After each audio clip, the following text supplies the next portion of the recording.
Well, hello, happy Friday. We're so happy to everyone who is joining us today. Friday afternoon is, I don't know, it's a fun time to do a LinkedIn Live. And so, again, please do let us know where you are, say hello, and just tell us where you are and where you're joining from. And we will be able to see your comments here in the studio. So thanks again so much for being here. I'm Annette Richmond. Smarter Career Moves is the media brand of my company, Career Intelligence, Resume Writing, and Career Services. And I'm excited to have Eric here today. This is a topic that I thought would be, fun to cover at the end of the year. There's so much talk about websites, and I wanted to have him come on here. My friends all know him as the SEO guy, but he does a lot more than that. So Eric, why don't you say hello and tell us a little bit about you and your business. Hi, so I am Eric Richmond. I am Annette's significant other, and I've been working in the SEO business for I guess about 14 years now. Before that, I had a background in digital marketing.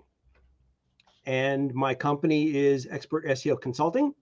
We work with small and medium, occasionally large businesses on improving their visibility on the web and getting more traffic, more visibility for their businesses. Okay, well, thank you. And I appreciate your coming here because I want to spend a little bit of time talking about personal professional websites, because as I shared with you, I read a recent survey by excuse me, by Manifest, which is a news media, a business news site, I should say. And the recent survey they did, it was actually in 2020. It showed that nearly all businesses, 90%, research candidates online before they, interview them, and certainly before they hire them. And that comes as no surprise to anyone in the career field, like I am. But I found it interesting because 80% of the respondents said that having a personal website was important to evaluating candidates. So that is becoming, I've been reading about it for a while, and it seems to be, more and more coming sort of into being a necessary thing. So, while websites used to fall under the whole business umbrella, personal websites are becoming more common. So I just want to say hello to Christopher joining us from Detroit, and someone else joining us from North Carolina. I can't see who you are, but thank you for being here with us. If you have any questions, please do also put them in the chat. So Eric, what are a few things that, if a job seeker is thinking about, maybe they should in fact invest in this personal professional website, what are some of the things that they should consider, before, paying for something? Well, I think the first thing they should probably consider is how technically savvy they are, because the choice of a hosting company and the choice of a platform that you use for your website will be influenced to a certain degree on how comfortable you are with the sort of tools that you're going to need to put yourself out there. Okay, so and how so? I mean, I understand what you're saying, but just to clarify, for one thing, I'm thinking that you're talking about whether or not it's a website that you are going to be able to update yourself. As you know, and my friends know, I am not a techie, so but I have a simple WordPress site that I am able to update on my own. So is that what you're talking about? Having investing in a site that you're able to update yourself? Yes, from a very broad perspective, yes. So the rationale that I'm trying to focus on here is, at its very simplest, you're putting up a brochure that is for you personally, because we're not talking about business websites. So if you're not comfortable with adding things to a website to improve its usability and its ability to be searched, for example, you can start out with something from either Wix or somebody like One and One. As an SEO professional, I don't particularly like them because they offer limited flexibility. However, for someone on a limited budget who doesn't have a lot of technical skills, they represent a very good choice. They're simple, they're easy, drag and drop. You can pick from a variety of templates, and in a few hours, you can have yourself a website. Okay, so then it is something that you can tackle yourself. And when you're talking about a simple website, I'm assuming that you're saying just a few pages of a and not going much beyond that. Yeah, 1 page, 2 pages, 3 pages. You can use tools like that to create more than 1 page. The question is, do you need to? And I would think probably not, unless you're putting up design portfolio or writing extensively. A platform like WordPress is a better choice if you want more flexibility in terms of the things that you can do and your ability to be found by search engines. It requires a little bit more patience in terms of learning how to do things, which is why something like a Wix or a One-on-One is a good starter solution. Okay, so what if you're a senior level executives or someone who just they really feel like they want to have that added bonus of showing themselves online and being able to present themselves. Maybe they want to have a page with case studies, things that they've worked on, or if they're in marketing, they might want to have a page talking about marketing campaigns. And so they decide that they do want to have a WordPress site, and they're willing to invest in it, like people invest in a resume or working with someone to do their LinkedIn profile, and they want to work with probably not you because you work with larger businesses, but if they decide that they want to, hire on, a web designer or a web design firm, what should people look for when they're, when they're doing their research? And I assume you would say research is important. Yes. So if you're going to go that route, there's a couple of possibilities. There is a little bit of a DIY component. So you could find a hosting company. You could pick out the design theme that you want, and you could create your own website. Your research there would be, what platform do I want to use? Who's rated highly, what the costs are they available to help me if I have any technical problems, things like that. If you're going to go a step above that and bring on a consultant to help you build your web presence, Yes. Then you'd want to look at what they've done in the past, the kinds of businesses they focused on. You want to work with them and make sure that they understand you, your aesthetics, what your personality is, and that they are capable of translating that into some kind of a visual representation. So then it sounds like before, if I was looking for a job, and we'll say I'm a VP of marketing for a, CPG company, and I decided that I want to invest in this, this is something where I should know really, do I need to know what I want, or, will the person help me sort of come along and let me know what I need to have on the site, or how many pages, or, whatever the design would entail? It's very much a collaborative effort, and that's true whether you're building a personal website like that, or if you're building something for your business. The people who are doing the design and the development work can only work if you give them the right information. So in an ideal situation, they will ask you questions and you'll respond, and your responses will trigger more questions. And that's how they will be informed about what it is that you are looking for and how best to present that to the audience you're trying to reach. Okay, so let's say that you want to hire a consultant. Can you give us? I know that it's tough. Like with me with resumes, I can't say, well, this is the price because everybody has different prices. I'm sure there are people on maybe Fiverr that do this, as well as people that they might be found on LinkedIn. What are the prices range from, and where are good places to look for someone to do this type of work for you? Prices are sadly, they're all over the map.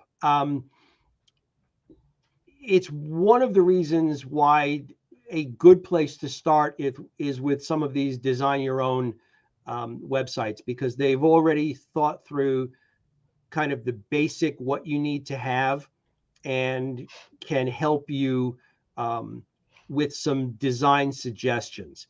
If you're going to go beyond that and you're going to look to hire a web designer, you need to do your research on Google or on Bing. Find somebody that is local to you. Check out what their online portfolios look like. I would think that if you're hiring somebody local, it's probably going to cost you, I think it may cost you more than $1,000 to put together a personal website. That's probably way more than you need to invest. The basic, your hosting will cost you $100 a year, if that. Your theme, if you picked one out canned, which most designers will do, is probably another $40 or $50. And then there's a little bit of effort to translate that into something that's more personalized for you. So if anybody's charging you more than $1,000, I think that's a lot, and I would look for other resources. In terms of where you might find, there are often local groups that have web designers that you can source on the web. You can also look towards some schools near you, colleges, community colleges, local schools. They've often got people who are taking web courses who would love to help do something like that for you. Okay, so that you get the inexpensive talent, people on their way up. If you're hiring a student, I would assume. So so you don't recommend going to something like a Fiverr, and that's the only one that comes to mind for me. I know there are a lot of freelance sites out there. There are sites like that, and for me, the problem with that is I've never been completely satisfied with the level of work that I get from them. They're often located outside of the United States, and while that's not a barrier to working with somebody, it is often a barrier to being able to understand exactly what it is, the message you're trying to convey. Right. In my world, in SEO, there is an emphasis on search terms, keywords, if you will. They're more broadly, they're 2 to 3 word phrases that you would use if you want to find some information. And those phrases have different meanings depending on where you live in the country, let alone where you live in the world. Yeah. And understanding, because this website is so personal to you, understanding your personality and being able to translate that is something that I would, if you could find a resource locally, I would suggest that you go in that direction. There are a lot of them out there, Okay. and yeah. No, that makes a lot of sense. I know I've tried to work with someone from overseas and had a little difficulty, having the translation going back and forth. I just want to say a quick hello to my friend Erica and my friend Jillian. Jillian is joining us from Las Vegas. I'm not sure where Erica is, but I know Erica, from LinkedIn and Clubhouse and being around. And Jillian, I hope you like my new snazzy look here. So let's turn now, and I'm glad that you started mentioning the keywords and also the idea of personality, because there is that when someone's looking for a job, their LinkedIn profile, their resume, etc., is all part of their personal professional brand. And so I want to turn to ask you some questions, but we do have a question first from Jillian. Um, and Jillian wants to know any special tips on SEO for a Shopify hosted website. Yes, Shopify is one of those platforms that is it's self-contained. So there is excuse me, there are some limitations in terms of SEO for what you can and can't do. The back end for Shopify creates multiple URLs for the same page. And from a search perspective, that can be a little bit confusing to the search engines. There are usually collection pages, category pages, and specific product pages. So the best thing you can do is focus on the fundamentals. Make sure that you're writing your page titles in such a way that they are clear and concise and contain the primary topic for whatever is going to follow on that page. Can you give an example of that? I can give a more specific example if Jillian can give me a little bit more specific question. Like, are you referring to just the overall searchability of the site, or are you talking about specific product pages or product bundles?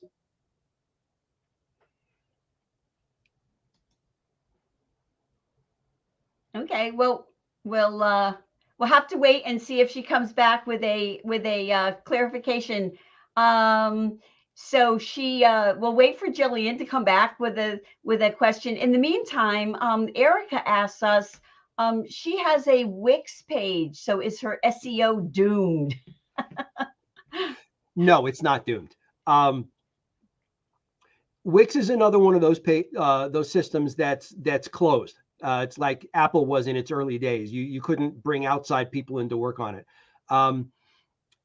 But Wix has some basic SEO tools built in.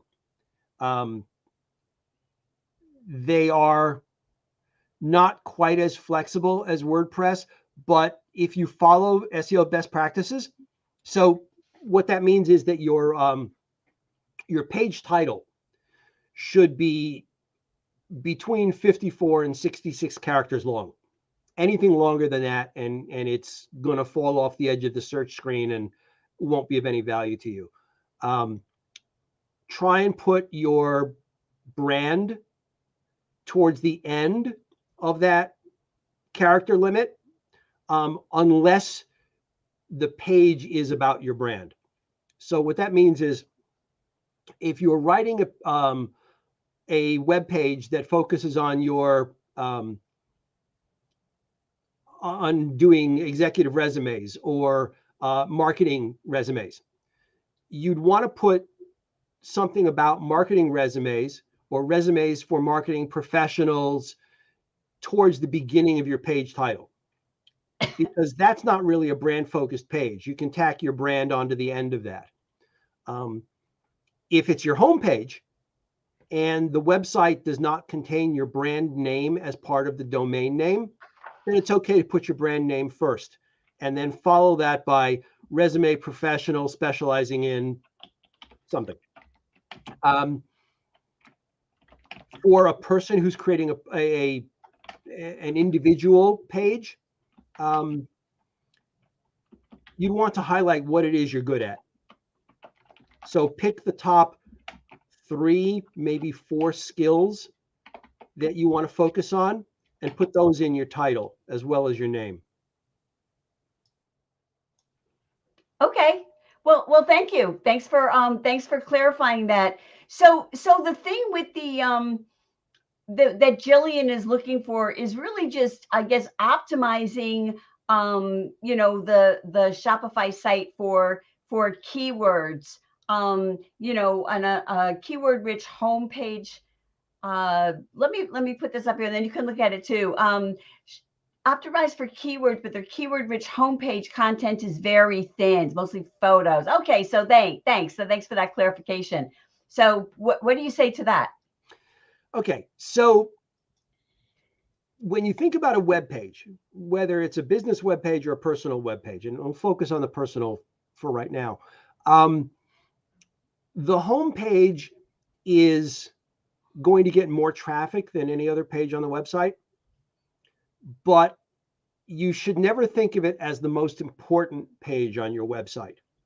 Any page that somebody lands on from the search result is an important page. And the reason I say that is it's virtually impossible in the SEO world to get a page to be optimized for more than 4 or 5 keywords. And that's because Google likes to see a topical focus to the content on a page. So if you take your home page and you try to make it everything to everybody, it's going to end up being thin where it counts. So your homepage, focus something about you. A thumbnail snapshot of you and what you bring to the table. But then if you want to drill down into specifics, a deep background on what you have in a particular area or discipline, I'd shift that to other pages and I'd link to it from your homepage. Sorry, I just muted myself. So thanks. Thanks for that. And I would like to shift over to business pages, because I know some people watching now or during the replay are going to be small business owners. And so what are let's say 3 to 5 things if you're someone like me, where I don't have a huge business, but I am, a business owner, and I'm using my website as a primary way for me to generate people to get to know me and find me on Google. So what are, say, like 3 to 5 things that someone like that can do? First and foremost, understand that there's a relationship between the content you write and the audience that is coming to visit you. And what I mean by that is people, when they go on the web, and this is particularly true of businesses, when somebody goes on the web, they do one of 3 kinds of searches. They either do a navigational search, an informational search, or a transactional search. Now, a navigational search is if somebody wants to go to Walmart, and instead of typing walmart.com in the address bar, they just type Walmart into the query box.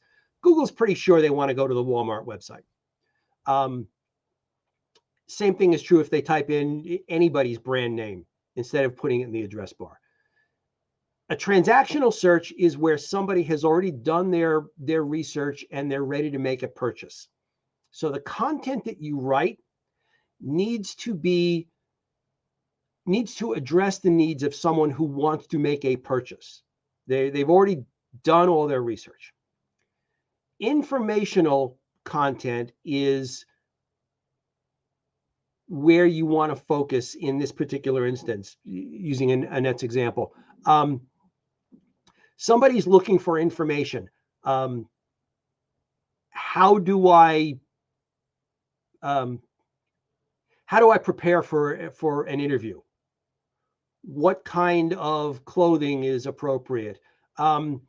Even if you're looking for background on a resume writer or any kind of business, if it's an informational type of search, and those would be queries that are can I, how do, what is, where, you want to focus the content in such a way that it answers the question that's being asked. If the content you're writing is written to be transactional, but the target that you're trying to reach is people in an informational state, Google won't show it on the search results because you don't have that meeting in terms of intent and content. So that's the first thing I'd focus on. And then after that, you want to structure the content in such a way that it tells a story, same way you do with a resume. If you're writing something informational, start out with the basic premise and then break it down into subsections that all relate to that basic premise or that topic. And then beyond that, to the extent that you're going to focus on certain keywords, try to use them in the first paragraph or the first 2 paragraphs of the page. That's really where it's most important from the search engine's perspective. If you put your important keywords too far down the page, the search engine's going to go, wasn't that important, or they would have put them up to the top. So you want to do that.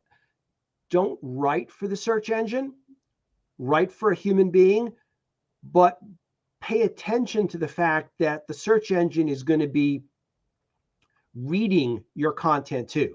They're not just looking for those keywords. They're looking for the keywords. They're looking for how they're used. Mm-hmm. And so there's got to be a flow to everything. So it sounds like it's just, as with a resume, which is something that I'm more familiar with.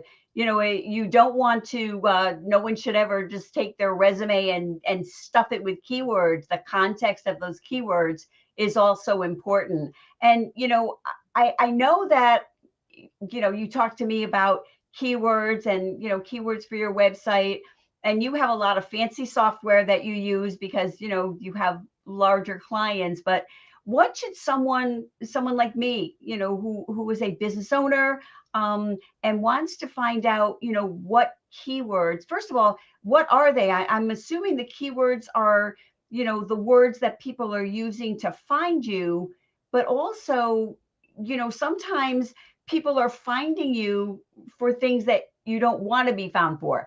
So, how do you know, how to move the keywords so that they're working for you, so that on my site, I want to have keywords that are going to attract the type of clients that I seek, rather than, people who are not my clients, maybe people who are looking for someone to help them, decide the new direction of their career.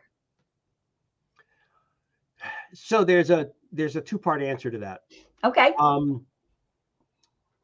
There are, as if you're going to the effort of building a website, spend a little time and set up a Google Search Console account and a Google Analytics account. I'll come back to that in a minute. Okay. If you're trying to find out what the top keywords are for what your target audience is looking for, you can go to the Google homepage and start typing the first word. So if, for example, you go to Google and you type in marketing, Google will show a drop-down box that's got the top 8 or 10 terms related to marketing. That's based on real-time search data. So if you're if you look at that, you can see which phrases are going to generate the most visibility, and just keep adding more letters, more words. It will change what's showing up in that box. This is a lot easier to show than it is to talk about. But it's what's called Google Instant Search. And if you're looking for marketing manager, type that in and you'll see all the permutations of that are generating visibility on Google. That's one way to help you refine what phrases you're trying to be, that you'll be most successful at being found for. Now, of course, you can't put something in your personal or business page that is just there to satisfy the search engine if it's not something that applies to you. Right. Backing up now to Search Console and analytics. They don't cost anything to set up. They do require a little understanding of the back end, so to speak. Google Analytics will tell you what happens once people get to your website. It'll show you where they came from. It'll show you the pages they're looking at, how long they spend on the site, and if you check the behavior, how they navigate through your website. Google Search Console, on the other hand, will show you all of the terms that are actually causing people to come to your website. Now, some of those will be terms you don't pay any attention to. They're irrelevant to you. They just happen to show up. But some of them will be terms that you're trying to target. And what you want to do is you want to look at those, see if those are the terms you're using in your written content, where you're ranking for them. It'll give you an idea, though, of how Google is matching up what you have written on your website with what people are looking for. Okay.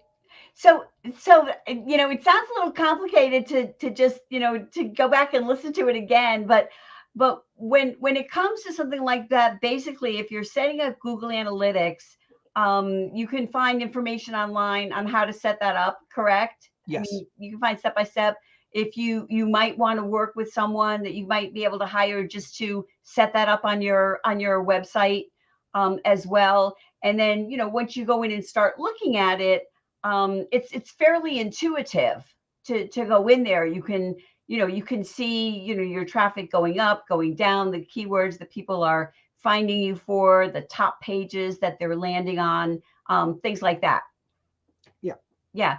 Okay. And how often should somebody, be checking those analytics? I mean, sometimes I get in the habit where I'm looking at them every single day, but then it's like, oh, I forget about it. And it's 2 months later and I haven't checked. So what's the kind of a schedule that someone should have to check their analytics and see how their website is doing? It depends on how serious you are about your about driving traffic, because what they'll tell you is performance over time. I mean, analytics will tell you how many visits you got to your website. If you're talking about a personal website to support your career search, I would say that once every couple of weeks is probably more than enough. Mm-hmm. And that's mainly because you'll get depressed if you don't see huge numbers on there, which you won't see. Yeah, right. It doesn't matter whether you get 1,000 or 10,000 visits. It only matters that you get the one visit that matters. Right, So right. So from that perspective, I think analytics is something that you don't have to pay a lot of attention to. On the other hand, if you're running a small business like you are, it's a lot more important. I would look more at my search console, because if I'm trying to be known as a marketing or a sales professional or a human resources professional or whatever it is, I'd want to know that when people are searching for those things, that my content is at least part of what I call the consideration set, which means it shows up on a search result page when somebody puts a query in. If I'm putting myself out there with a personal website and I'm not getting anybody coming to it from Search Console, then I need to do a better job of writing my content. I need to pay more attention to my fundamentals. Okay. All right. Well, thanks. Now, I want to talk about something.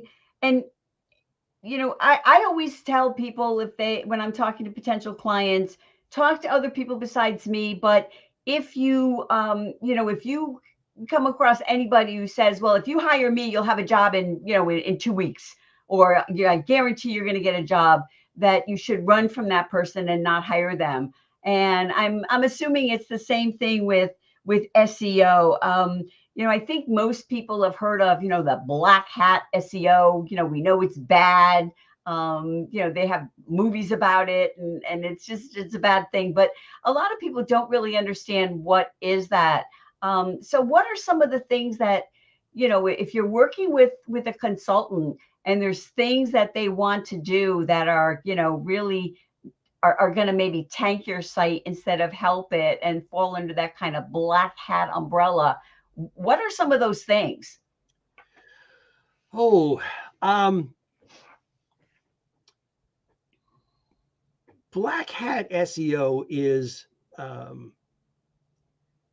it's an art form, and Sounds like a black art form.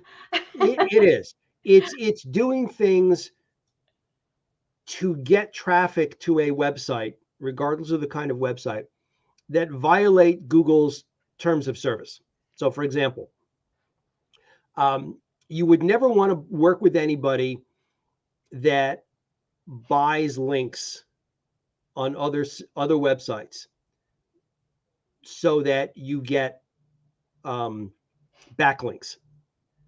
Buying links is against Google's terms of service, and there are known link farms, directories. There are websites that are known to Google that engage in this. And if in the process of crawling your website, they find that there are links from those known offenders coming to your website, they may not block you from their search results. They probably won't, because you're not that big. But they won't help you. Mm-hmm. It won't help you perform better. If anything, they will devalue the authoritative and trustworthy trust scores on your content, because there are these questionable links coming in. So you don't want to do that. There are design things that can be black hat, and people don't do them very much anymore, but they still do them. When they build a website, they take a bunch of keywords, they put them in the content, but they color them with the background color of the page. Ah, yes. Okay. So that you can't see them, but they're there. Google has the ability to actually see what your website looks like. So that kind of thing is a no-no. That's trying to hide content. The same thing is true when they use style sheets and they move the content off the margin, so it's out of the viewing range. It's the right color, but it's so far off the screen that it can't be seen. Google will flag you for that. So there are things that are like that you need to stay away from. So you really do have to be careful. And it's funny when you're talking about that, because there are people that do that with resumes where they stuff keywords on a resume and they do them in a white the white font in white space so that my eye can't see them, but the ATS will read them. But then in the end, they're not really they're not getting called in for the interview because it's all just that keyword stuffing. And so, yeah, that is important. So, if someone is looking for someone, say for me, if I'm going to hire a web designer or someone who's going to put up something for me, it's going to cost me more than $1,000. The small business owner is going to pay more than it's going to be, several $1,000s. So if you're a small business owner and you're wanting to hire someone either to, build your website, do SEO for you, or, maybe do both. I know web designers, and part of their processes, they also offer like SEO services. So if you're looking for someone like that, and you might not want the person from the local college. So how do you go about researching to find someone, for you if you're that small business owner, or even a mid-sized business owner, rather than doing something for a personal website? I'll tell you where not to look. Okay. There are, if you're looking for a website designer, and you go into Google and you type in best website designer or top website designers, what you'll get are websites that list SEO people on them. Now, over the years, I've been approached by websites like that to find out whether or not I would like to be listed on them. And most of the time I ignore those things, but occasionally I'll respond to them. And almost invariably said, we'd love to have you. What categories would you like to be listed in? And would you like to be in the top 10, the top 20, the top 30? Because there's a cost associated with it. Now, the reason I say stay away from them is because that's strictly pay for play. And that doesn't necessarily mean that those are bad companies to work with, but it's not an authentic representation of what that business's capabilities are. I would start out with asking, if you're in business, I would start out by asking people that you know from work, who did you use? Because it's a small world. My business is made up of referrals. I very rarely get business from people who are not connected to me in one manner or another. Now, sometimes it's somebody who knows somebody who knows somebody. Sometimes they're direct referrals, but because there are so many questionable SEO companies out there, the ones that Annette just mentioned, who promise you that you'll be on the first page of Google if you only pay them $500 a month, the referral aspect of it helps. If you don't have anybody who's a referral, go on to some of the websites that specialize in SEO, like Search Marketing Land, some of the other ones that are out there like that, and see who's engaged. And you can ask them often, who's people who are writing articles, ask them if they have referrals for you. They will. Those are great sources. But do your research. Look for someone who's been in business for a while. Look for someone who's got a roster of clients that have stayed with them for a long time, and make sure that you find people who are who know your business. I say that because it actually goes against a lot of what I do. I keep my portfolio broad purposely because I like to keep my skills sharp, and I work with companies in all different verticals. But if you're starting out, find someone who knows your business. Find someone who's done this before. Yeah. Yeah. That makes sense. That does make sense. And, I know that you don't publish a lot, you don't put out a lot of information on LinkedIn. You do have your website and you have a blog, and we can talk about that later. But what are some resources? Because I know there are a lot of people that write about website design, how, SEO and things like that. And, I'm sure in your business, as with mine, there's a lot of bad information out there. I read things that supposed, career professionals are saying. They publish articles on LinkedIn or, wherever. And it makes me cringe. And it makes the people that I know who really, it's their business, it makes them cringe as well. Like, never write a thank you note because people will think you're desperate. So, what resources can you recommend that people might be able to, to read? People that do publish regularly and always, keep up on information that people might be able to follow. It depends how far down in the weeds you want to go. Okay, let's start at the top and work our way down. So there's a website called Search Marketing Land, which is really good for someone who is not a search professional, but also needs something more than just the fluff that was that is published out there. It's a really good resource. It's readable. There are articles on there from a lot of different resources. They're not difficult to read. They're not difficult to understand. And they distill the information down in such a way that it's understandable by somebody who's not a search professional. So there are a few of the search companies who write blogs that you could also look at. Moz is one. That's MOZ, right? Right. Moz, MOZ, right?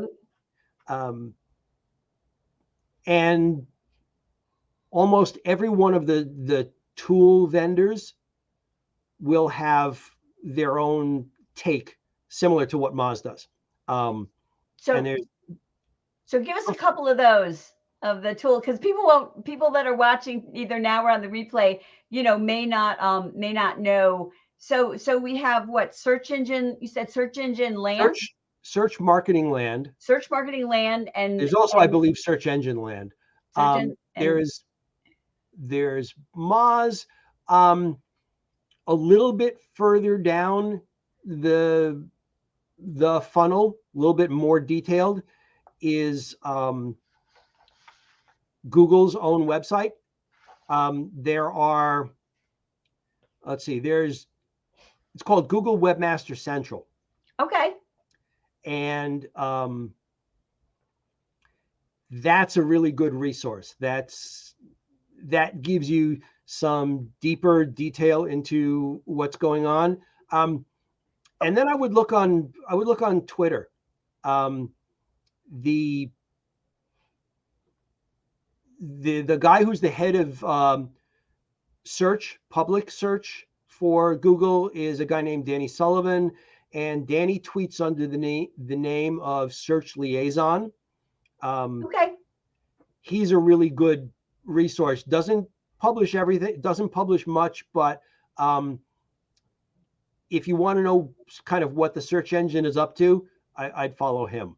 Okay. Well, that sounds great. I mean, it sounds like Google is like LinkedIn in that way. I mean, LinkedIn has a blog that, is free, and I subscribe to it. A lot of people subscribe to it, and you can get information on things that are coming out with, on LinkedIn, and stay on top of it. So Google has that as well. But is that for something free that anybody can sign up for? Yep, it's free. Okay. It's free. The thing to remember about Google is they don't often tell you what's going to come down the pike. Yeah, that's like LinkedIn. If they do, it's something you should pay attention to. If Google ever says to you, we're going to do this in 3 months, stop what you're doing and read it, because most of the time they do 300 to 400 updates to their algorithm every year, and they only talk about a half a dozen. The rest of them all happen and you never know it. And what you'll find in their blogs is an explanation of kind of what they did at a very high level. But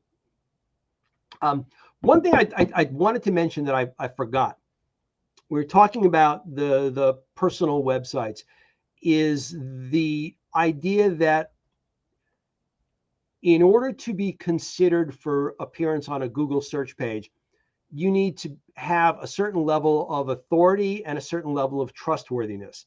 And one of the ways that Google will determine whether or not you are trustworthy and authoritative is by the links that are coming into your website. Now, I mentioned briefly what not to do with respect to backlinks, but if you write content that has been, like for your company in the past, if you wrote something that was on your company's page, talk about that in your personal website and link to it.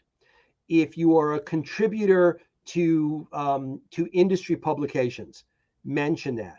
Make sure that you take your LinkedIn profile and you link that to your personal website. The same is true on your Twitter and Instagram profiles. Make sure you note that you also have this personal website.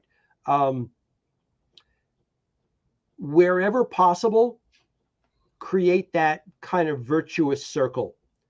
Take stuff that you write, that you publish out to other places, link it to your personal website.